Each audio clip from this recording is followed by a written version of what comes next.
In order to get fans invested in a new film franchise, studios take creative risks to tease what's next for the future of the franchise in the first installment, either in the form of a cliffhanger scene or cliffhanger ending. This doesn't always go as planned because either the film bombed or it's an absolute dumpster fire. This has been going for decades with the demand for more film franchises, and for one successful franchise, there are 5 that totally bombed. Today I'm going to talk about some of the craziest and most confusing movie cliffhangers that were left unsolved.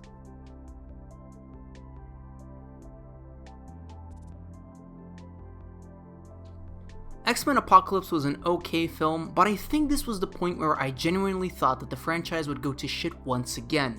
X-Men Days of Future Past had a post-credits scene that gave us a promising portrayal of Apocalypse, and instead we ended up with a disappointing take on this iconic villain. He wasn't as badass as the one in the comics or the animated series, he was more like Ivan Ooze if anything. And funnily enough, he looked like Ivan Ooze. And then we have the part where Magneto switches sides once again. I've had enough of this being repeated over and over again. Aren't they tired of that? We're not here to talk about the disappointing film we've got, we're talking about the big problem this film and the franchise had from that point on. It boggles my mind that they build up Mr. Sinister, a villain that has a lot of potential, in a post-credits scene, and this was completely ignored in the sequel, Dark Phoenix. Basically, there was no mention of the Essex Corporation, no reference or sign pointing to Mr. Sinister, and literally nothing at all. Why did we need the Phoenix storyline again? Didn't they show this in The Last Stand? I know that they were trying to redeem themselves by giving us a better Phoenix storyline, which was laughably worse than the one in X-Men 3, but they already did tease Mr. Sinister in that post-credits scene. What's the point of having a post-credit scene for a character you're not going to use? It wasn't a Howard the Duck in Guardians of the Galaxy kind of post-credit scene. It was a post-credit scene used to build up X-Men's biggest threat. Thankfully, Disney has the rights to X-Men now. Chances are they're not going to go further with this, and probably we're going to get a better reboot this time.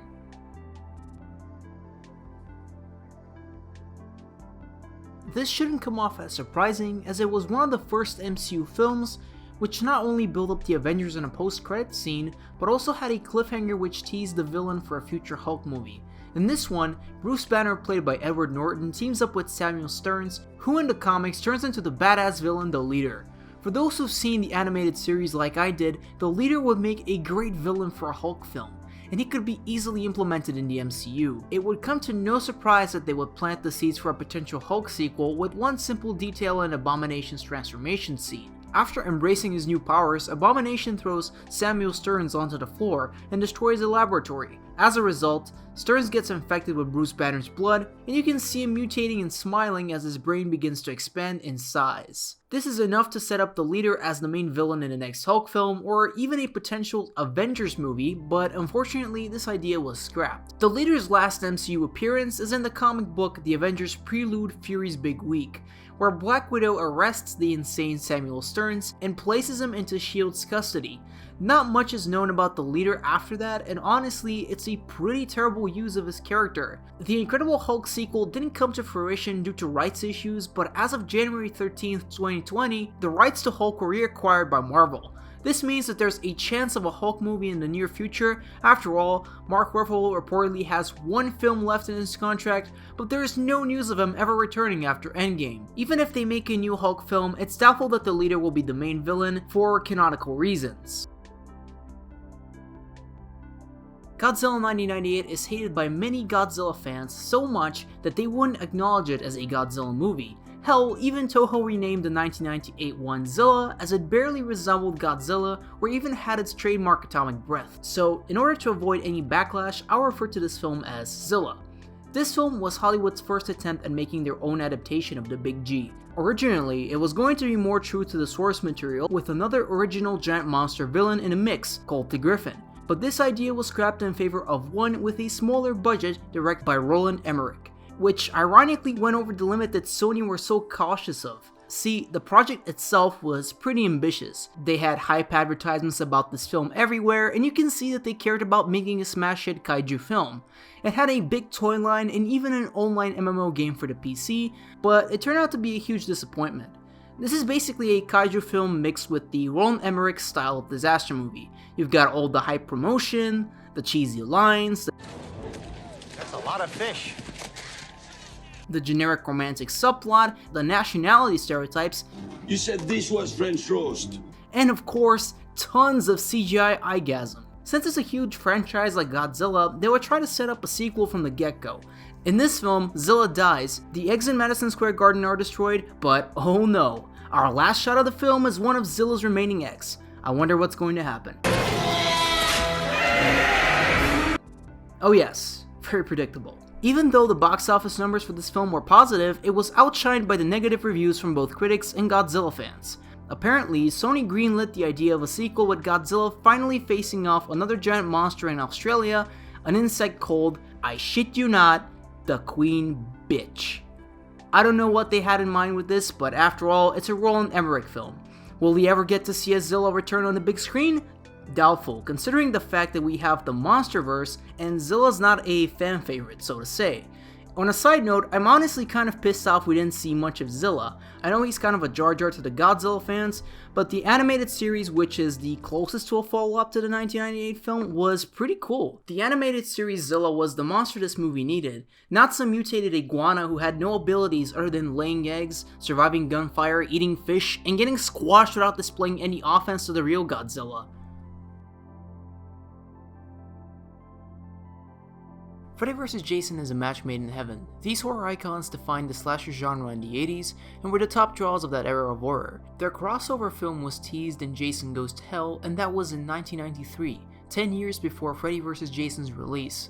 It was in development hell for years until it came out in 2003. Fun fact, but Freddy vs. Jason almost had a cliffhanger ending with Pinhead from Hellraiser involved, but it didn't happen due to rights issues. Freddy vs. Jason's actual cliffhanger ending, however, was pretty clever. In the last shot of the film, we see Jason rising from the waters of Camp Crystal Lake, holding Freddy Krueger's head, which winks at the audience, teasing a sequel.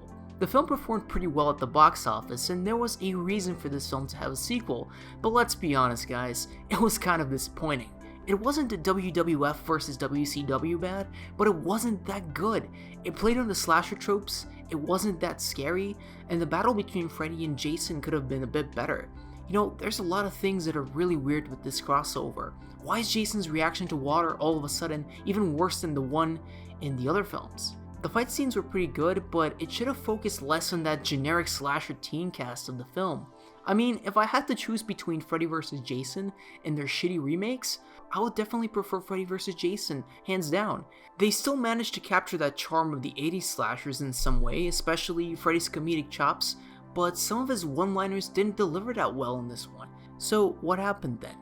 Well, they made remakes of these films, and let's be honest, they were really bad, especially the Nightmare on Elm Street one. I hope I don't talk about this one in the future. Justice League is one of my favorite superhero teams. I even preferred over the Avengers. Justice League even had an animated series that I really enjoyed back in the day, and I always thought that a movie adaptation to this legendary team would be pretty cool. Fun fact, but George Miller, who directed the Mad Max movies, was at the helm of a very ambitious live-action Justice League film prior to the cinematic universe craze, but it got shelved. With the success of the DC cinematic universe, well, kind of, a Justice League film was back on the radar, this time directed by Zack Snyder. The production of this film was in jeopardy, and they even had to reshoot the film with another director at the helm, Joss Whedon, who's also known for directing The Avengers and being the showrunner for shows like Buffy the Vampire Slayer and Firefly, but he's been out of touch for quite some time. The reshoots really killed the film. It looked as if they weren't really investing any creativity or emotion into this film. Kalel, no! Thankfully, due to the popular demand, there is a Snyder Cut being released on the HBO Max streaming service, so I guess we're going to get the real Justice League film, but honestly, I was baffled that the film would turn out this way back in 2017. I didn't read much into the whole story about the production and all, but it turns out it was pretty much in shambles. Underperforming both critically and financially, Justice League's sequel was doomed.